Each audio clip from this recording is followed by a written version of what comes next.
Welcome to your Monday. I'm J Cleveland Payne, aka your Mr. Monday, and this quick bit of motivation and inspiration was originally published on May the 2nd, 2022. The original message goes as follows.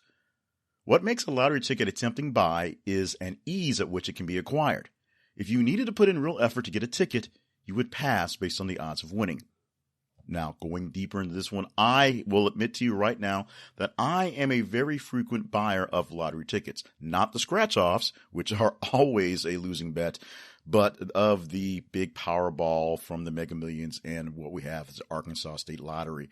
They have different names, whatever, but I buy them fairly often. I used to buy them weekly just as a knowing I was throwing money away, but now I basically see how the jackpots go. If they're pretty high, I'll go ahead and buy some for a couple of weeks, and I'll buy them on random occasions just because I'm in the store and we happen to have vending machines for lottery stuff, so we don't have to go talk to anybody. Anything I don't have to talk to somebody to buy, it's really easy for me to buy. You ask my wife about all my Amazon purchases that just kind of come just from a click of a button.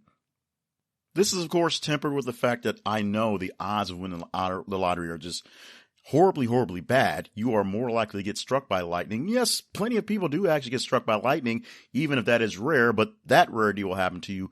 Better chance of that happening than you actually winning any money from the lottery. And even though somebody's going to win it eventually, those odds tell you that it's not going to be you. So you have to take into account that you are contributing to education. You just have to sell yourself on that brain cell sort of idea and know that you're throwing away your $2, $3, $5 per ticket based on what you're buying. As I said, the scratch-off tickets I don't buy because they're essentially throwing away money anyway. The odds are so bad. But if you're going for a big jackpot, it might be worth it if you actually win. Except for the effort, as I told you, the effort it takes to get there. We have vending machines that we go and scan our IDs to prove that we're of age, when anybody can scan anybody's ID, put in money into it, press some buttons, and they spit out the tickets that you want. There's no effort there. The only effort beforehand was going to a person, maybe at a convenience store or in your grocery store at the service area, filling out a ticket, handing them to them, running through the machine, or just saying, quick pick, please, and handing them money. Then checking IDs, maybe, because if you don't seem like you're old enough, and going from there. That's the only actual effort it takes to get a chance to win big in this lottery. Now, if it took real effort, if it took a actual test, if it took driving really, really, really far, like they're doing for, in oddly enough, real times, making voting really hard, would you actually go win the lottery? Many people won't put in the effort to go to a different polling station that takes a lot of effort or time to get to because it's not conveniently around the corner anymore, or in purpose because, you know, we can go about the politics of how they're dealing with voting right now in real time as it's being recorded. But sometimes something as important as your vote and the way we preach your vote counting, people won't go to the extra effort to make sure that happens on time and gets their tally of who they believe should be running things. Let alone, would you go out for a lottery ticket if it meant you had to go to another state consistently? Now, if you were visiting that state and they had a lottery, sure, I'd buy one on the way back across across the border and do something like that. But if you want to do it consistently and you had to go miles and miles and miles and not just minutes and minutes, would you do something like that? Would I do something like that? The answer to that is no. In fact, rarely did I buy a lottery ticket when there wasn't a proliferation of lotteries, except when they actually had a lottery that popped up in Louisiana. When I was home and I didn't live in Louisiana, I'd buy one every time I was there just as, you know, just sort of a token since I had to get gas to go home anyway. But I didn't expect to win. I didn't put much effort in thinking about it. In fact, if I won small amounts, I wouldn't really worry about going to cash it in because it'd be not worth the gas to drive home to get something less than $100. So why am I doing that? That's the whole point of this idea. Things that take effort may discourage you from doing it. I already talked about voting. Voting in real time, and we're not going to talk to politics of this because this is not where this is for.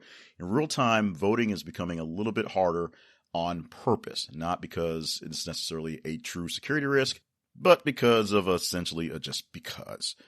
So, is that worth putting in extra effort to make sure it's done? That's a personal decision. If you are a person who just doesn't vote, you don't think your vote counts at all, then you're not going to change your attitudes or your ways of life to go to a polling place that's further away. Being closer may make it more convenient, so yeah, maybe you'll do it, but if you don't really particularly care, you're not going to go to extra efforts to do that. If you're a person who always votes, you will find ways to figure out how to make it happen if it's possible. There'll be roadblocks and literal roadblocks as you have to drive further away, but that becomes something that you just choose to overcome going forward. Something as trivial, something as silly, something as so preposterous as winning the lottery is not worth going to extra effort go to. And if you're a person who just kind of goes and will deal with lines or deal with whatever hassle it is because it's a big jackpot and you know who knows what could happen, that's fine. But in most cases, if you had to take an IQ test, if you had to get a blood test, if you had to wait 3 days or get a lottery ticket, you would not do the effort to win or to get a chance to win with the odds being so bad. So what is the cost of acquisition and is it worth it? Do you want to move out of your current career?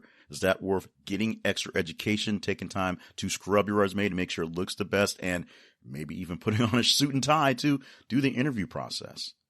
If your relationship is failing or you're not having good luck in getting good relationships in the first place, is it worth looking internally and seeing what needs to be done or doing extra work to make sure the person you're trying to engage with is worth engaging with and wants to engage with you properly? You engage with them the right ways.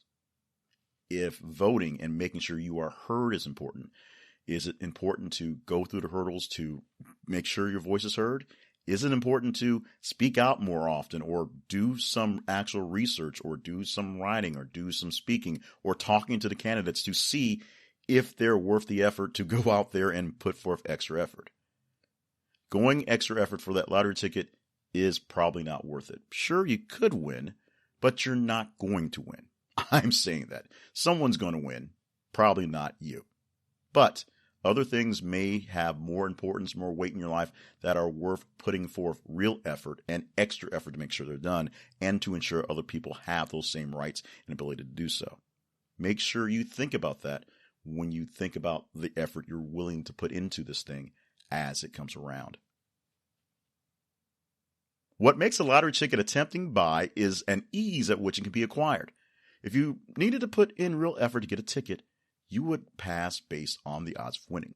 This original message was published on May 2nd, 2022 from Welcome to Your Monday. For more messages like this one, plus books, merchandise, and other information related to this project, visit the website, welcometoyourmonday.com.